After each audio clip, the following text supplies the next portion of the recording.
حضرت خطیب الاسلام رحمۃ اللہ تعالی علیہ فرمایا کرتے تھے تم نے حضور کو حلیمہ کی بکریوں کے پیچھے پیچھے تو دیکھا ہے، سدرہ پر جبریل کے آگے آگے کیوں نہیں دیکھتے؟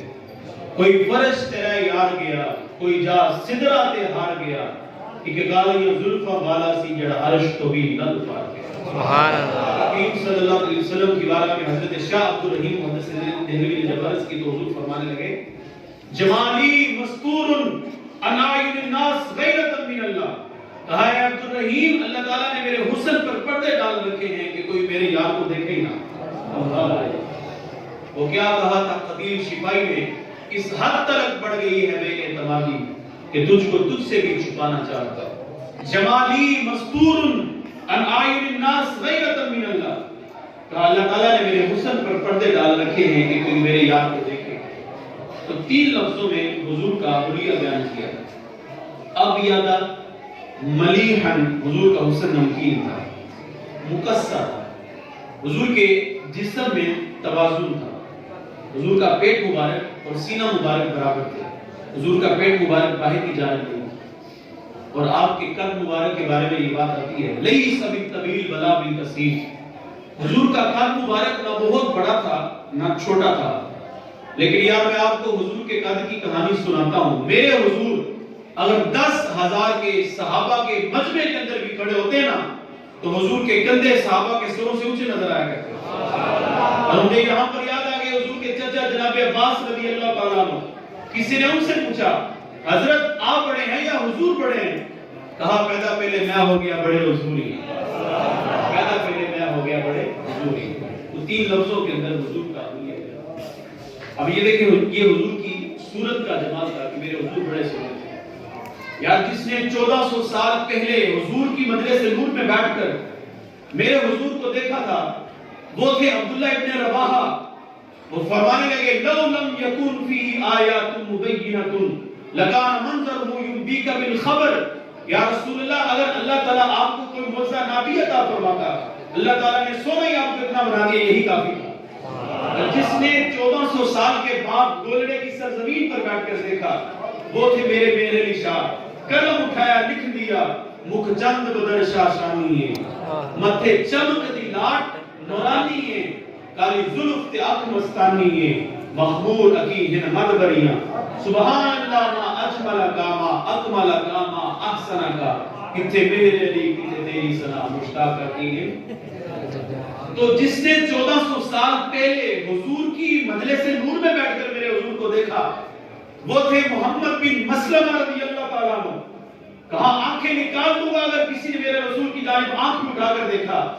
اور جس نے 1400 سال کے بعد بریلی کی سرزمین پر بیٹھ کر دیکھا وہ تھے امام احمد رضا۔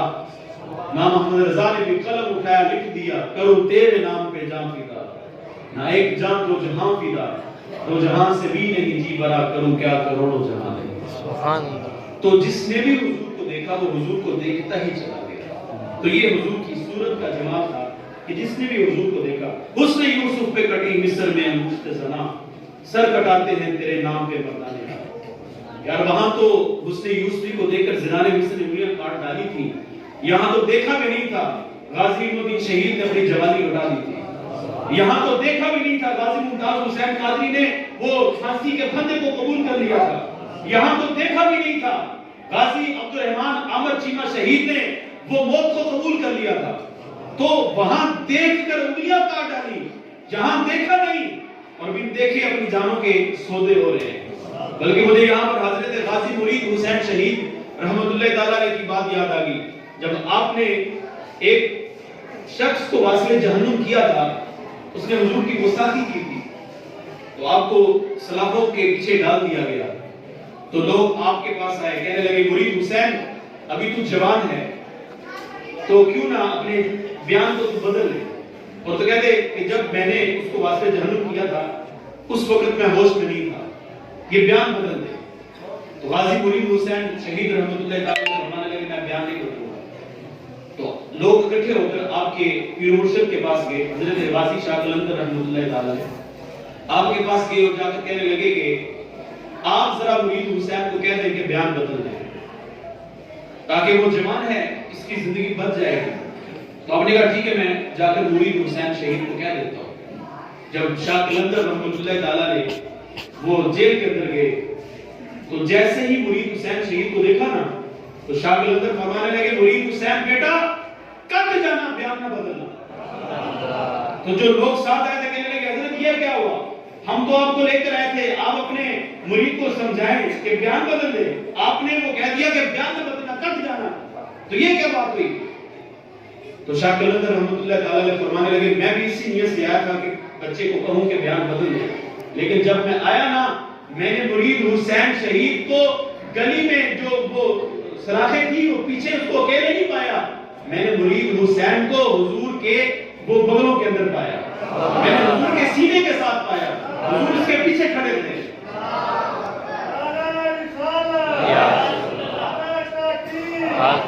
اب میں حضور کو دیکھ کر کیسے کہہ سکتا کہ اپنا بیان بدل دیا؟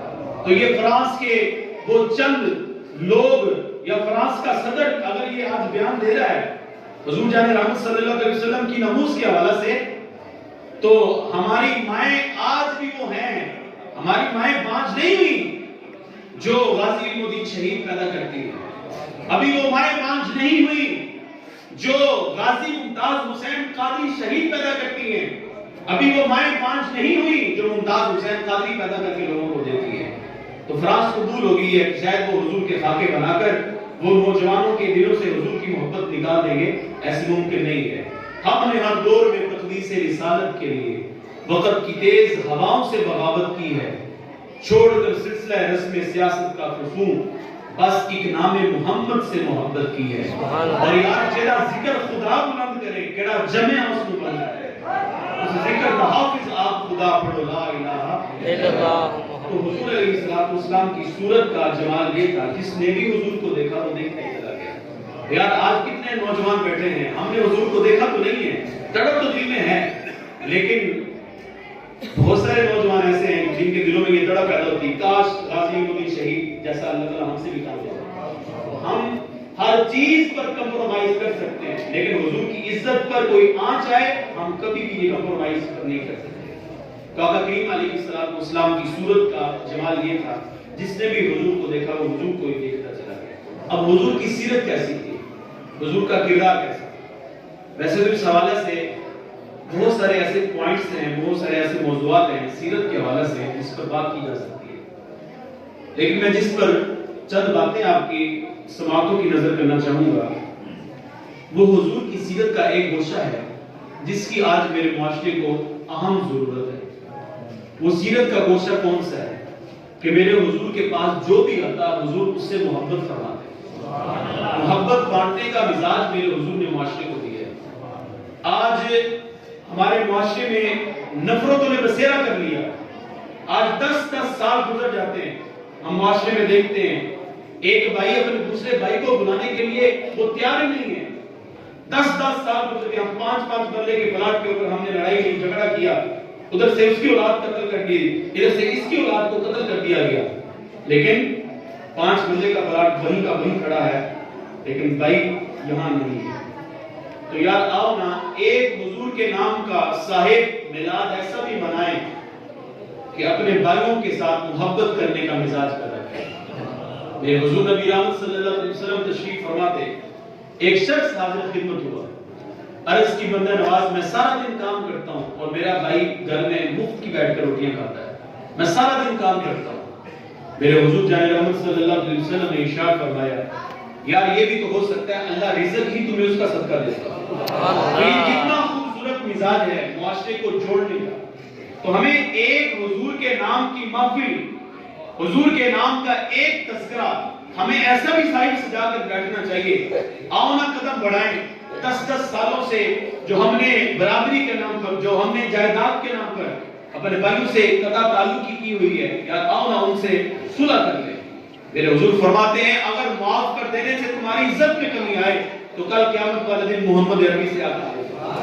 تو معاف کر دینے سے عزت میں کمی نہیں آئی. تو ہمیں بھائیوں کے ساتھ محبت بانٹنے کا مزاج پیدا کرنا ہوگا. میرے پاس سے ایک صاحب آیا تو وہ رو رہا تھا اور اس کی آنکھوں میں موٹے موٹے آنسو تھے. وہ کہہ رہا تھا میرے بھائی کو میرے ساتھ ایسا نہیں کرنا چاہیے, میرے بھائی کو میرے ساتھ ایسا نہیں کرنا چاہیے. میں نے پوچھ لیا صاحب کیا ہوا, تیرے بھائی نے تیرے ساتھ کیا کیا؟ کہا دو بھائی ہیں، تو میری ایک بیٹی ہے، میرے بھائی کے پاس اچھا بینک بیلنس ہے، گاڑی بھی ہے، اپنا گھر بھی ہے، تو میری بیٹی بیمار ہوئی، میں نے عزیز فاطمہ ہاسپٹل کے اندر اس کا علاج شروع کروایا، تو علاج کافی مہنگا تھا، جمع پوچی ساری خرچ ہو گئی، پھر میں نے اس کو وہاں سے لیا اور الائڈ ہاسپٹل میں جا کر ایڈمٹ کروا دیا۔ مجھے 20,000 روپے کی ضرورت تھی، میں اپنے بھائی کے پاس گیا، جا کر کہا یار مجھے 20,000 روپے قرض دے دو، اس کو پتہ بھی تھا میری بیٹی بیمار ہے، بڑے پیسے لگ رہے ہیں، لیکن اس نے مجھے 20,000 روپے نہیں دیا، اس نے مجھے پیسے دینے کے وعدہ نہیں کیے، اور میں نے یتیموں کی طرح، لاوارثوں کی طرح اپنی ہی بیٹی کو الائڈ ہاسپٹل میں تڑپتے ہوئے، ترستے ہوئے، مرتے ہوئے دیکھا۔ آج میں روتا ہوں کاش میرا بھائی مجھے 20,000 روپے دے دیتا، میں اپنی بیٹی کا علاج نہ کروا سکتا۔ تو یار آؤ نا ایک حضور کے نام کی محفل بیٹا ایسی بھی سجائیں، ایک حضور کا میلاد ایسا بھی منائیں، روٹے ہوئے رشتوں کو صاحب جوڑنے کی طرف آؤ، بھائیوں کے ساتھ کندھے کے ساتھ کندھا ملا کر معاشرے میں چلو۔ ہم بیویوں کے پیچھے لگ کر بھائیوں کا رشتہ ختم کر دیتے ہیں، چھوڑ دیتے ہیں، اور ہم نے اس کو شریکہ بنا دیا۔ ہمارے معاشرے میں جو کچھ ہوا، بلکہ ایک بھائی دوسرے بھائی کے زوال پر خوشی کا اظہار کر رہا ہوتا ہے، یہ ہمارے معاشرے کے اندر جو کچھ ہو رہا ہے۔ یار آؤ نا ایک حضور کا میلاد صاحب ایسا بھی منائیں کہ اپنے بھائیوں کے ساتھ محبت کرنے کا مزاج پیدا کریں۔ میرے حضور نے بھی معاشرے میں محبت بانٹنے کا مزاج پیدا کیا ہے، تو ہمیں معاشرے میں محبت بانٹنا اللہ ہو۔ بلکہ یار میرے حضور کتنی معاشرے میں محبتیں بانٹتے تھے۔ ایک جوان حضور کی بارگاہ اقدس میں حاضر خدمت ہوتا ہے اور حاضر ہو کر کہتا ہے یا رسول اللہ میں زنا کرنا چاہتا ہوں، مجھے اجازت مرحمت فرما دیں۔ میں یہاں پر کہنا چاہوں گا جب بچوں کی شادیاں ٹائم پر نہیں کی جاتی، جب نکاح میں ہم جہیز کی لعنت کے طور پر یا دیگر معاملات کو سامنے رکھتے ہوئے ہم بچوں کے نکاح میں تاخیر کرتے ہیں، پھر ہمارے جوانوں کی جو راتیں ہیں وہ سوشل میڈیا پر غلاظتیں اور گندگیاں دیکھنے میں بسر ہو جاتی ہیں، پھر سوچیں آوارہ ہو جاتی ہیں، خیالات بھٹک جاتے ہیں، پھر دل پاک نہیں رہتے۔ تو آج کا والد کہتا ہے کہ بیٹا تم پہلے اپنے پاؤں پر کھڑے ہو جاؤ، اتنا کما کر دو پھر ہم تمہارا نکاح کریں گے۔ وہ جس یونیورسٹی میں میرا اسٹوڈنٹ ہے وہ مجھے کال کر کے کہنے لگا کہ باسط بھائی میں جوان ہوں اور مجھے نکاح کی ضرورت ہے۔ میں نے اپنے باپ سے کہا کہ ابا جان میرا نکاح کرتے، تو میرا باپ کہنے لگا پتر ہم تمہارا بھی نکاح نہیں کریں گے۔ میں نے کہا کہ میں اچھی جاب ہے میری، تو جاب بھی ہے، میں کماتا بھی ہوں، میرے پاس گھر بھی ہے، تو میرا آپ نکاح کیوں نہیں کر رہے؟ وہ کہنے لگے ابھی ہم تمہارا نکاح نہیں کریں گے، ابھی پہلے اور سٹینڈ ہو جاؤ، اپنے آپ کو مزید سٹینڈ کرو۔ تو میں نے اپنے ابا جان سے کہا کہ ابا جان اگر میں نکاح نہیں کرتا تو مجھے خدشہ ہے کہیں میں غلط راستے کا مسافر نہ ہو جاؤں۔ تو میرا باپ مجھے کہنے لگا پتر جہاں بھی جا کر منہ مارنا ہے مار لے، ہم تیرا نکاح نہیں کریں گے۔ تو اپنے بچوں کے ٹائم پر نکاح کرنے کا صاحب مزاج پیدا کرو۔ میرے حضور کیا فرماتے ہیں، بڑی خوبصورت بات ہے، آج کا باپ کہتے ہیں پہلے پاؤں پر کھڑے ہو جاؤ ہم تمہارا نکاح کر دیں گے، اور اللہ کیا کہتا ہے تم اپنے بچے کا نکاح کر دو پاؤں پر ہم کھڑا کر دیں گے۔ تو ہمیں بچوں کی شادی میں جو تاخیر ہو رہی ہے اس کو روکنا ہوگا اور ان کا ٹائم کے اوپر نکاح کرنا ہوگا۔ اس سے کیا ہوگا، معاشرے سے بے حیائی ختم ہوگی، فحاشی ختم ہوگی، اور یہ جو زنا عام ہو رہا ہے یہ ختم ہو جائے گا۔ تو ایک شخص ایک جوان حضور کی بارگاہ میں آ گیا، آ کر کہنے لگا یا رسول اللہ میں زنا کرنا چاہتا ہوں، مجھے اجازت مرحمت فرما دے۔ تو میرے حضور نے کیا بات ارشاد فرمائی؟ میرے حضور فرمانے لگے کہ بیٹا کیا تم یہ بات پسند کرتے ہو کہ جو تم کسی کی بہن کسی کی بیٹی کے ساتھ کرنے کا ارادہ رکھتے ہو کل کو وہی کوئی تمہاری بیٹی اور تمہاری بہن کے ساتھ کرے؟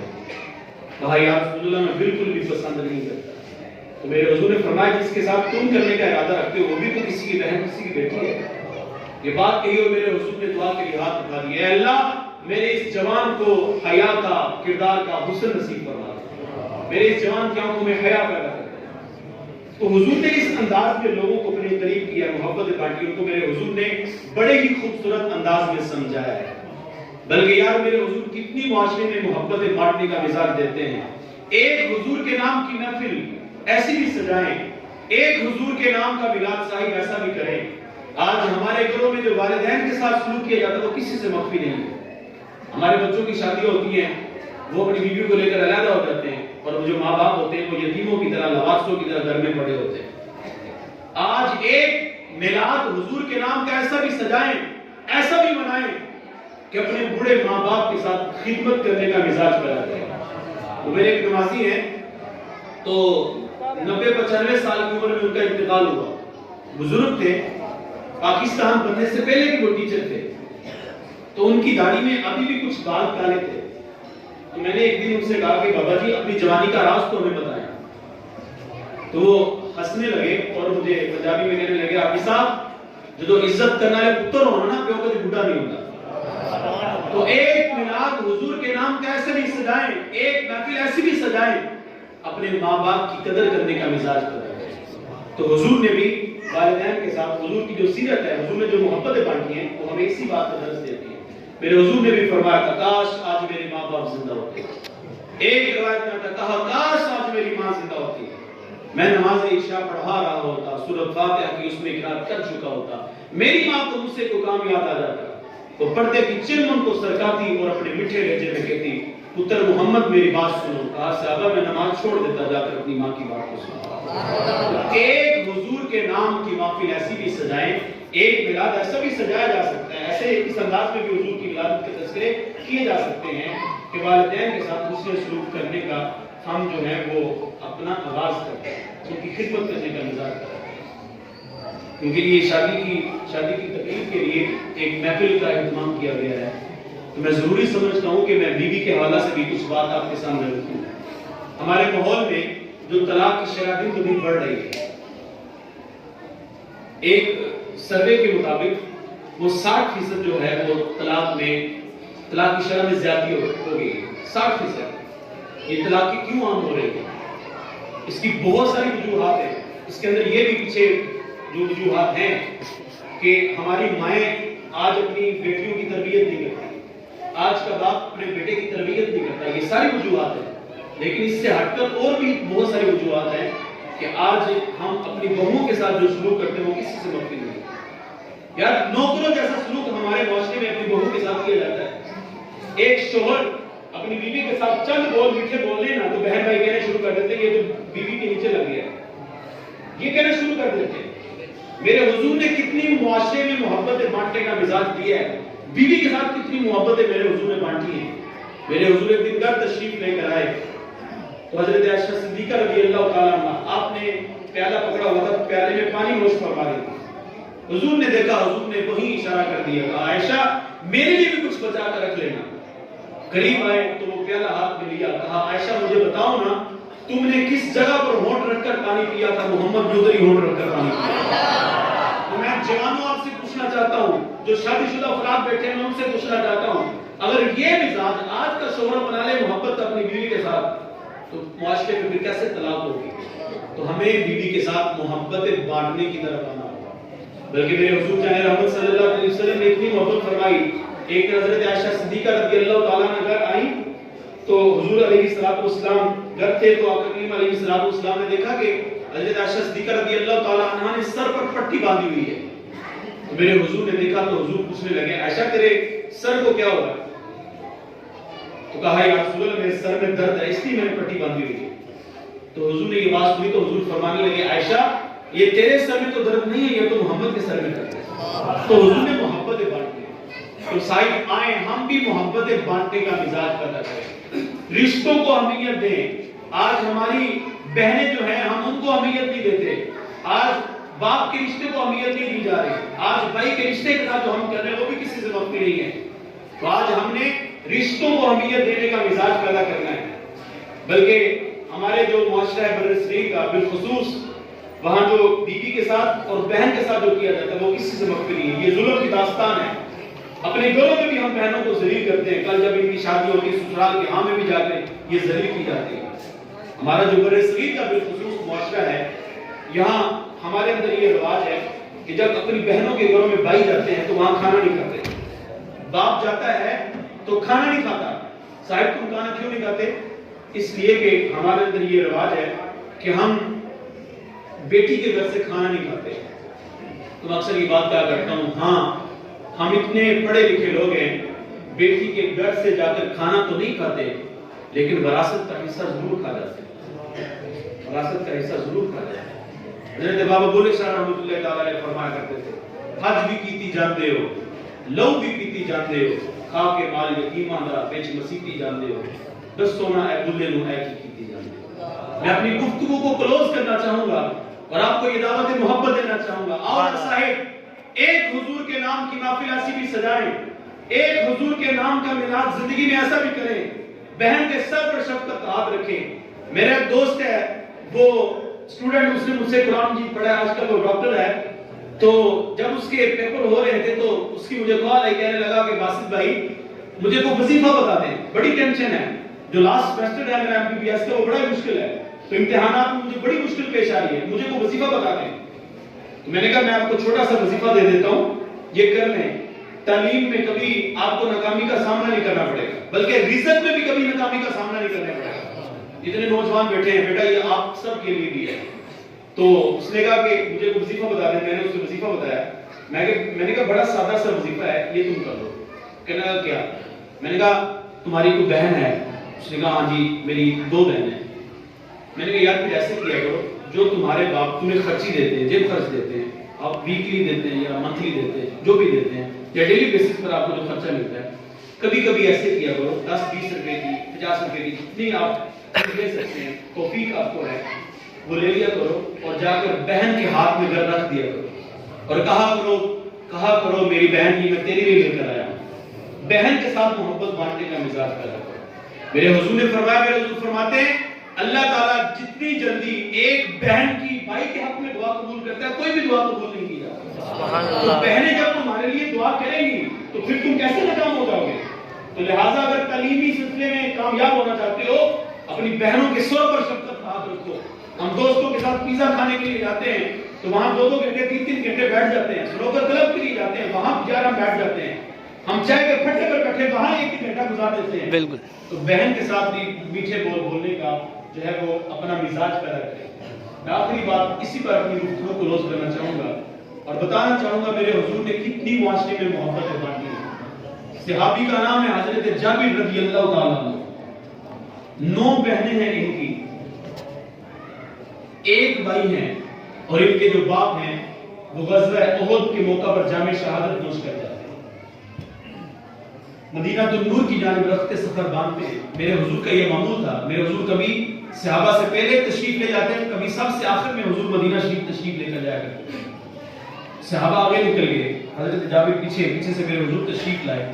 میرے حضور نے دیکھا کہ جابر پیچھے رہ گئے، باقی صحابہ آگے نکل گئے۔ کہا جابر تم کیوں پیچھے رہ گئے؟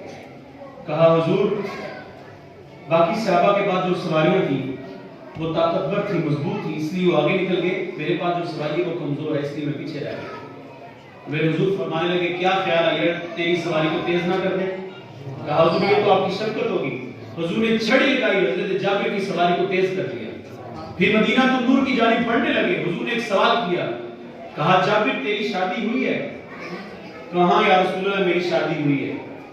کہا پھر تو تیری دلہن گھر میں تکی لگا کر تیرا استقبال کر رہی ہوگی۔ جب یہ بات کہی حضرت جابر کی آنکھوں میں آنسو آئے، کہنے لگے یا رسول اللہ آپ کن تکیوں کی بات کرتے ہیں؟ میرے گھر میں تو ایک تکیہ بھی موجود نہیں، میرے گھر میں تو ایک مدد کا راشن بھی موجود نہیں، آپ کن تکیوں کی بات کرتے ہیں؟ میرے گھر میں کتنی غربت ہے۔ حضور نے ادھر ہی ہاتھ دعا کے لیے اٹھا دیے اور اللہ کی بارگاہ میں دعا کی، اللہ میرے جابر کو معیشت کا حسن نصیب فرما۔ یہ بات کہی آگے چل دیے، پھر میرے حضور نے باتیں بدلی، باتوں کا رخ بدلا اور میرے حضور کہنے لگے جابر یار یہ تو تیرے پاس سواری ہے، مجھے 1 درہم کے اندر بیچ نہیں دیتے؟ کہا حضور 1 درہم کی اس کی قیمت نہیں ہے۔ کہا یار تم 2 لے لو۔ کہا حضور 2 درہم اس کی قیمت نہیں ہے۔ میرے حضور ریٹ بڑھاتے چلے گئے، حضرت جابر کا دل جڑتا چلا گیا۔ کہا 40 درہم لے لو، یہ سواری تو مجھے بیچ دو۔ کہا ٹھیک ہے یا رسول اللہ 40 درہم کے اندر یہ مجھے سودا قبول ہے۔